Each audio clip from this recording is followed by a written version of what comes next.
Did you ever catch Hector Camacho during his prime? They were executions, son. It was like Mike Tyson in his prime, but a different thing. I'm the best power in the world. He was so much faster than anybody. In his prime was a freak, and people couldn't understand it because you'd never been in a ring with someone that fast. Welcome back to Greatest Hits here on BLTV Extra. On today's video, we'll be looking back on the legendary and underrated career of one of boxing's most colorful, eccentric, and all-around brilliant characters. The man, Sugar Ray Leonard, proclaimed himself as the fastest boxer of his era. Puerto Rico's own Hector Macho Camacho. Hand speed, footwork, timing, it was clockwork for the machine-like Macho Man during his prime. An incredible athlete and a one-of-a-kind boxing maverick. Here now, BLTV presents Hector Camacho's Greatest Hits. Just tune in, keep watching me. What can I tell you? It's Macho time. March 31st, 1982. After barely a year of being professional, Camacho was already stepping up and challenging contenders at 130. The first of which was the 16-1 Dominican prospect, Rafael Lopez. Watch the legwork of Hector Camacho in the white trunks.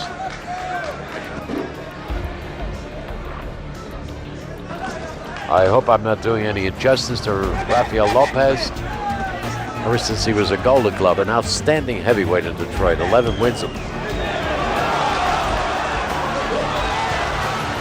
Camacho, as crafty as he was athletic, dropped Lopez in the third by spinning off his man in a close quarter exchange and landing a short right hook. Despite Lopez barely being able to stand, the ref made an unusual error by allowing Hector to come in and land one more for good measure, something you'd expect from a boxer in the 20s like Jack Dempsey. However, there was always drama when a hyped-up Camacho was involved. August 28, 1982. Riding the high of being one of boxing's brightest young talents, Camacho felt he was ready for a title shot, but he had to overcome tough, experienced, and capable contenders such as Johnny Sato along the way.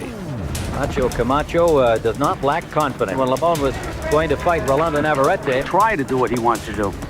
Did a good solid left and then a right hand behind it. Macho Camacho electrified the national television audience against Louis Lloyd, the USA 38, 3 minutes remaining in the first half. Johnny Sato from Stockton, a solid left hand landed by Camacho, another big left hand. His hand speed is so incredible. There it is again, Ray.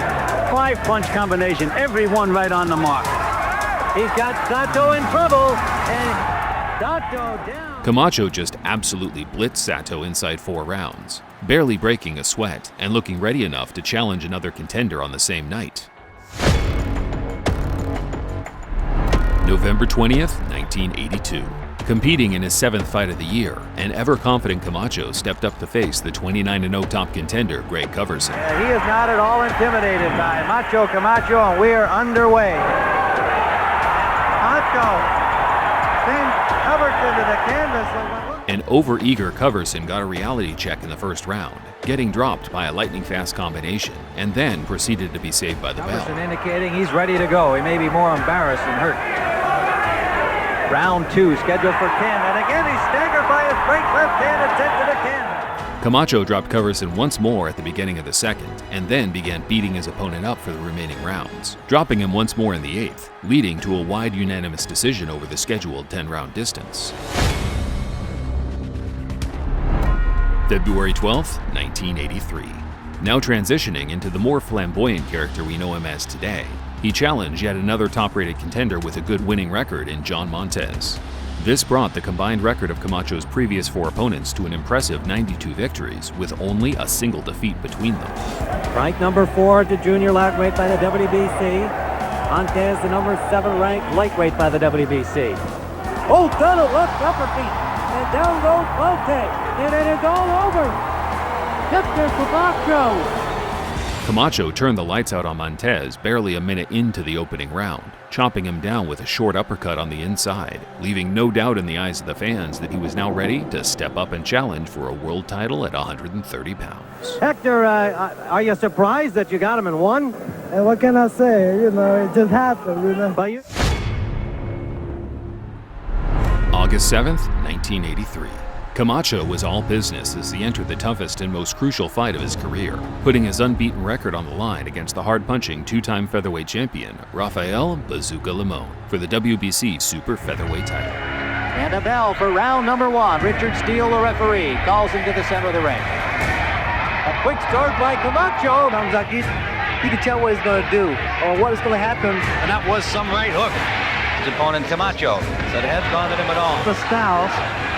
He's very smart. Good combination scored by Camacho. We'll be back.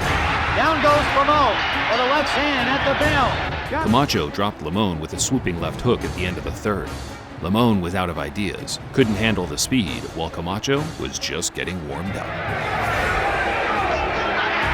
It's just truly amazing. Down goes Limon with a body shot. He's hurt. Camacho should go right back to the body and he'll put him down again. Now Limon. It's a soft spot. Combination of the head sends Limon right through the rope. And that is all. Richard Steele has dropped the fight. Hector Camacho has scored a 5th round knockout and won the vacant WBC Super Featherweight crown. There wasn't any doubt in your mind about winning this. I keep telling you, I'm a 3-time champion because I'm the Macho Man and I'm dominating the game. It's my time, Macho time. November 18th, 1983. Just 3 months on from capturing his first world title, Camacho was back in front of a roaring home crowd in Puerto Rico, making his first defense against an experienced contender, Rafael Solis. A solid puncher coming off 22 straight victories. What they're doing is matching chairs. Very active first round, and the crowd here loves it. Right hand by Camacho. It's a good fight for Camacho because he learned how to be more technical with other fights. Going downstairs on Camacho. Camacho came out much more aggressive than we're used to seeing him, no doubt spurred on by the home crowd. This, however, brought out some showboating and gamesmanship from Solis, who was convinced by his corner that Hector would tire down the I line. have the feeling he's just sitting back. Camacho is just waiting for an opportunity. And that's a sign of hurt. And that was a left to the heart. Oh, it's gonna be over. Camacho dropped and stopped Solis in the 5th, landing a perfect counter off the back foot to the delight of the crowd, humbling the challenger with a moment of genius from the Macho Man. It's time for pleasure and it's time for business. And when it comes back to business, I get pretty mean, because I'm the Macho Man. August 10th, 1985. After some recent inactivity by his own standards, Camacho was back and now campaigning at the lightweight division, immediately stepping into the danger zone in his first title fight, challenging the hard-hitting Jose Luis Ramirez, a stone-cold puncher with 17 KOs in his last 20 fights. When he did away with Rosario, Edwin Rosario, former champion. And because Ramirez is such a slow starter, And measuring Camacho. See what it's all about. it's with a series of punches. That was a good left hand, and down goes Ramirez. Camacho came out like a light, blitzing the champion early on, and was rewarded with a knockdown in the 3rd. Hector tried to follow up for the finish, but Jose was a tough and experienced fighter with the know-how to see things through until the pressure slowed in the mid-rounds. And it's not giving Ramirez an opportunity to do anything, not to load up. Ramirez reaches in, and Camacho is not there. Look at the way he's missing. Good example of that, of the speed of Camacho, not only his hand speed, but his foot speed. About 5 punches and he got out of there. Very impressive. Ramirez was soundly beaten in a whitewash over the distance. It was now clear Camacho was entering his prime. It was going to take something very special to even make a fight against him competitive, let alone beat him. I'm the best fighter pound in the world. Bring him on. Bring him on. Mancini, I don't respect your opinion. Come on, baby. I can knock you out. June 13th, 1986. Camacho, still only 24 years of age, had already fought the who's who of great punchers of his era. But now it was time for the final boss to step in and truly put his chin to the test. Edwin Rosario, a former world champion who had been knocking out top contenders for fun in the years building up to this anticipated all-Puerto Rican clash. And Camacho comes out very up-tempo. And a 5-punch combination. And a good left hand again. That one got Rosario's attention. A good left hook. There's the left hook. Very good exchange. A left hand and Camacho's hurt. Rosario is right on him. That's the left hook, Barry, I was talking about. And a right hand by Rosario, who moves in for the kill. Camacho was thoroughly on top until Rosario clipped him in the fifth, leaving Hector no choice but to revert back to boxing on the back foot, anything he could to stay away from Rosario's crushing hooks. Camacho trying to survive, Rosario trying to put him away. And might have gotten a little arm where there was a hard shot. Camacho going downstairs on Edwin Rosario because he's so mobile. He's going to be moving. Well, there were a couple of punches, and he came right back, and now he jumps on Rosario. In what became one of the most outstanding showings of heart and determination you'll ever see in a boxing ring, Camacho was able to neutralize Rosario with a disciplined display of boxing skills for the remaining rounds, winning a hard-earned split decision victory. To be honest, this is the first fight I ever got hit consistent. It was a close fight. I'll be the first one to admit it, but I was the most skillful fighter, and I proved it. March 6, 1989. After years of back-and-forth callouts, Camacho dropped the bravado as he challenged bitter rival Ray Boom Boom Mancini for the WBC super lightweight title, attempting to become a champion in 3 different weights for the first time.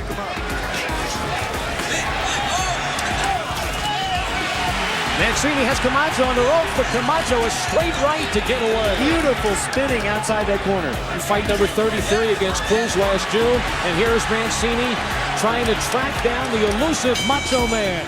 The opening 3 rounds set a precedent for how the fight would play out, with Camacho playing a cat-and-mouse game, flexing excellent defensive and counterpunching skills, which, in fairness, never deterred Mancini in his goal to walk down and pressure Hector at a level that would break even the most elite boxer punchers. Hoping that perhaps he can conclude this one on Cox. Big left to your fist. Oh, Mancini. Oh. Bang, bang, bang. Camacho landing with a combination. Big left, there it lies. From the first to the final bell, both guys stuck to their game plans, resulting in an incredible championship fight for the fans. But one, I think Camacho rightly got the nod in, as his superior boxing skills and athletic ability just outweighed the high-intensity pressure work from Boom Boom Mancini. It wasn't as close as I thought it would be, but he fought a great fight. He knows. September 12, 1992. It was becoming clear that Hector wasn't quite the same fighter since the Rosario fight, lacking that killer instinct that made him feared during his early rise, which made this fight even more of a momentous task than the fans and media were expecting, challenging the legendary, undefeated pound-for-pound king, Julio Cesar Chavez, for the WBC junior welterweight title. He's got to do something. He just can't run. But Chavez has him against the ropes, but Camacho able to get out of trouble. Have the look on Camacho's face like, uh-oh, I don't know what to do with this guy.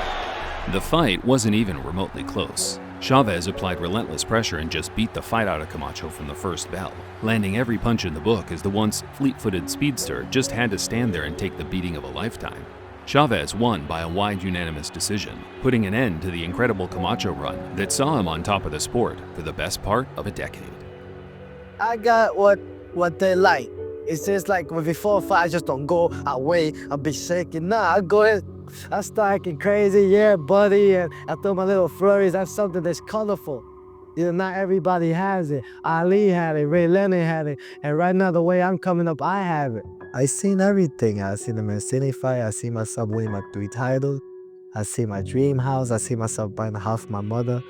It's just a great thrill, to be living, to be happy,